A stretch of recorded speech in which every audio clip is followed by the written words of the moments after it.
física, com estilo de roupa único, é uma pessoa extremamente vaidosa. Por que você acredita que isso é tão importante, trabalhar em casa desse jeito, se apresentar assim? Por que você qualifica isso como talvez o seu top one de exigências? Você nunca terá uma segunda chance para causar uma boa primeira impressão. Sempre assim. Você nunca terá a segunda chance para causar uma boa primeira impressão. E intuitivamente eu sabia disso desde criança.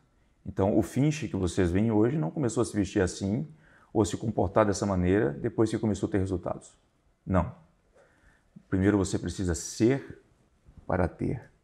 Se você inverter essa ordem, você não vai conseguir o que você quer. Eu posso colocar R$1 milhão na sua conta, se você estiver despreparado, provavelmente você vai perder esse dinheiro. Ok? Então, eu li uma frase num livro do Napoleão Hill que dizia o seguinte: vista-se como pessoas ricas, se você quer ser alguém bem-sucedido. E se você está em qualquer área, seja advogado, se você trabalha numa clínica, não interessa, vista-se como as pessoas do teu meio. Pode até fazer uma a mais. Isso é muito importante. Isso é um pouco contraditório para o marketing digital. Exato. Porque se prega muito que trabalhe em casa de bermuda e chinelo e faça milhões. Exato. Você veio quebrando um padrão. Sim, vim Me quebrando explica um padrão. isso. O meu trabalho eu levo a sério. E quando eu me visto assim, eu entro em um outro estado de mindset. Isso não é fake. Você acorda assim, vem trabalhar assim. Todo santo dia. É óbvio que eu não durmo assim. É mentira, eu durmo assim, sim. Não, brincadeira. Mas todos os dias que eu acordo, não me interessa quantas pessoas estão na minha casa, eu acordo sozinho e me visto dessa mesma maneira. Isso te dá um up para trabalhar? Me dá um up para trabalhar. Se você for no meu closet, você vai ver que não há chinelos, não há bermudas, não há moletom. Uau! Sempre assim. Quando eu estou no estado mais confortável, a minha mente pode interpretar que eu estou muito confortável para fazer algo muito sério. Meu trabalho é coisa séria. Para ter todo o resultado que eu tenho que levar o meu trabalho a sério.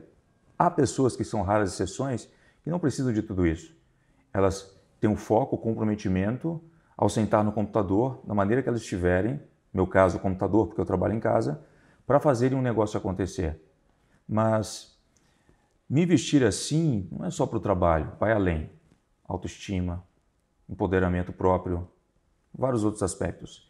Então, eu me lembro que aos 16 ou 17 anos, eu tinha muito receio de não ser levado a sério nos negócios em que eu estava envolvido por pessoas mais velhas. Pô, um garoto de 17 anos, para que eu vou ouvir esse garoto? Que experiência de vida ele tem? Como eu poderia burlar isso?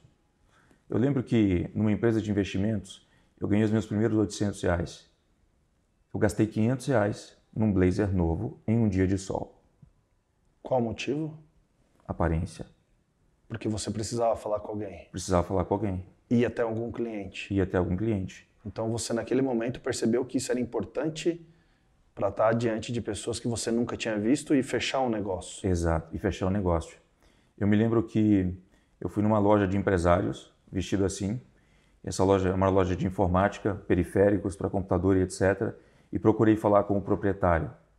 O proprietário me olhou com os olhos diferentes. Você percebeu isso? Percebi isso. O proprietário me olhou com os olhos diferentes. A esposa do proprietário conversou muito comigo. E na minha primeira entrada, para pegar o primeiro investidor, eu consegui fazer eles investirem. Por incrível que pareça, eu recebi muitos outros nãos depois daquele primeiro sim. Mas eu sei que ali isso me ajudou bastante. A aparência. E o engraçado é que a aparência, assim como a risada, é uma língua universal. Tanto aqui quanto no Japão, na China, não interessa. É uma língua universal. Em todo lugar que eu vou assim no mundo, as pessoas me tratam com mais respeito. Seria uma carta de entrada, então. Uma carta de entrada. Qual o conselho que você dá para alguém que tem esse apego, esse desejo de ser assim e não tem condição, mas quer ser? Que foi esse caso que você teve aos seus 16 anos? Bom, eu aos 16 anos já pensava o seguinte, eu tenho que me vestir de um modo que aparente que eu já seja uma pessoa bem-sucedida.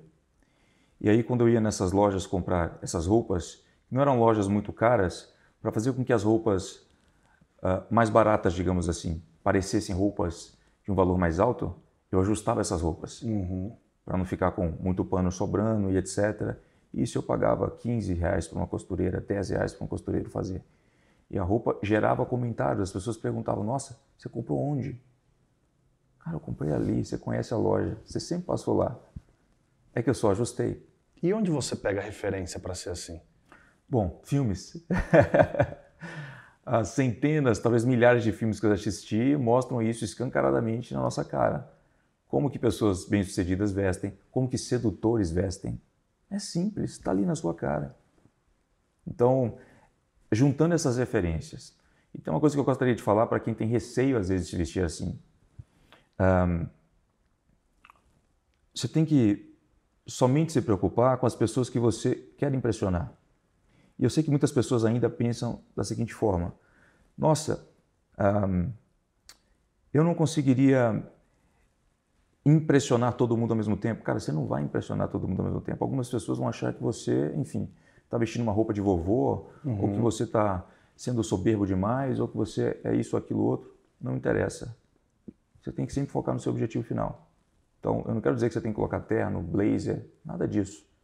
Vista-se bem no meio em que você estiver envolvido, para causar uma boa primeira impressão. O Finch tem concorrentes? Não, eu não tenho concorrentes. Por quê? Porque ninguém faz o que eu faço. Por que você acredita nisso? Porque são os feedbacks das pessoas. Eu consigo ver nesse mercado trabalhando há 8 anos nele, aproximadamente, que o que eu faço da maneira com que eu faço, não tem ninguém fazendo. Então você não tem medo?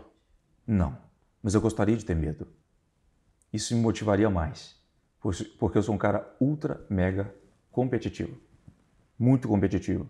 Eu já tive competição no início, hoje eu não tenho mais. Principalmente depois dos últimos feitos que eu acabei fazendo, com lançamentos, etc. Então, óbvio, eu acredito que há muito o que melhorar. Se você me perguntar uma produção minha, o que eu achei dela, eu vou te falar sinceramente que está uma bosta. Eu não cheguei no nível final. Eu cheguei no nível de fazer a coisa com as condições que eu tenho agora. Conhecimento, equipe, equipamento, tudo isso. Mas eu sei que não é o último nível. Longe disso. Então eu estou buscando sempre melhorar. O meu concorrente é o Thiago do futuro. Quais são os pontos que destacam o Thiago Finch nesse mercado? Começando pelo primeiro, perfeccionismo. Ok? Muito se ouve no mundo motivacional, no mundo do to do it, que para fazer as coisas, você deve fazer primeiro, deixando o perfeccionismo depois. Então tem aquela máxima, feito é melhor que perfeito, certo? É isso mesmo, né? Isso. Eu já não negocio com o perfeccionismo. Perfeccionismo para mim não tem a ver com procrastinação. Muitas pessoas, na verdade, procrastinam, achando que estão sendo perfeccionistas. Eu sei onde eu quero chegar, eu sei que eu vou chegar lá, por isso eu não coloco o meu perfeccionismo de lado. Então, quando eu vou fazer uma coisa, ela tem que estar do modo outlier, ela tem que estar do modo surreal, ela tem que estar do modo que vai gerar wow para as pessoas. É isso. Esse é um dos pontos principais. Como eu falei também, eu sou um cara bem competitivo, mas hoje eu compito com o quê? Com técnicas desse mercado. Técnicas que outras pessoas utilizaram e eu não utilizei ainda. Então eu quero ser o primeiro a reinventar essas técnicas. Isso é muito interessante. Em todas as nossas produções, nós temos uma pegada muito cinematográfica e a cinematografia não acaba aí nos vídeos, mas também nas fotos, nas entregas dos conteúdos, no entretenimento, em tudo que você acaba vendo como um todo. E o interessante é que nós sabemos da melhor forma possível como apresentar isso para as pessoas no momento certo. Então existe também o storytelling. Há um storytelling por trás de muitas coisas que as pessoas estão vendo. E quem cria isso? O Thiago Finch. Muito storytelling é criado pelo Thiago Finch. Então nós sabemos quando postar uma coisa, por que dizer uma coisa específica. E não é uma coisa muito pensada, arquitetada. É uma coisa que vem de dentro. Clickbait. É intuição. Exatamente assim. E isso, até nas brincadeiras, você tem postado muitas coisas engraçadas. Sim. Serve até para isso? Até nas brincadeiras. O porquê? Porque, bom, o Thiago, ele não é um personagem nos stories, um personagem como as pessoas, por exemplo, interpretam hoje, não só nos stories, mas em qualquer lugar que você possa me ver, aqui, por exemplo, nesse documentário. O Thiago, ele tem múltiplas personalidades, assim como todo mundo possui múltiplas personalidades. Você conversa de um jeito diferente com a sua mãe ao que você conversa com o empresário, correto? Fato. Exato. Eu só não tenho medo de usar todos esses personagens. Uau. Então, eu sei o momento de ser o mais sério, o mais moleque, o mais engraçado, o mais sarcástico, o mais frio e calculista. Eu sei os momentos certos para isso. E o interessante é que, desse modo, eu acabo saindo do escopo marketing digital. A gente vai para uma outra atmosfera de pessoas que também gostam de ver outras personalidades, não só a profissional. Por isso que não é muito um personagem do tipo, vou interpretar algo e ler um papel. Não, longe disso. Tem um fint por trás de tudo que você vê. Falando de feito é melhor que perfeito. Muitas pessoas dizem que não é possível fazer nada perfeito por causa da sua condição atual. Você quebrou esse paradigma agora, dizendo que você procura fazer tudo o que melhor com o que você tem na mão. Exato. Mas e quem não tem nada? Como fazer? Assim como o Mário Sérgio Cortella diz, faça o melhor nas condições que você tem, enquanto você não tem condições melhores para fazer melhor ainda. Então, assim como eu disse há alguns segundos atrás, eu não acredito que tudo que eu estou fazendo está meramente perfeito. Há sempre algo que pode ser melhorado. Por isso que, ao construir alguma coisa, você tem que ter certeza que nas condições que você tem, esse é o máximo que você consegue fazer. E se você treinar isso, e treinando isso cada vez mais, você nunca parará de evoluir. Essa é a resposta.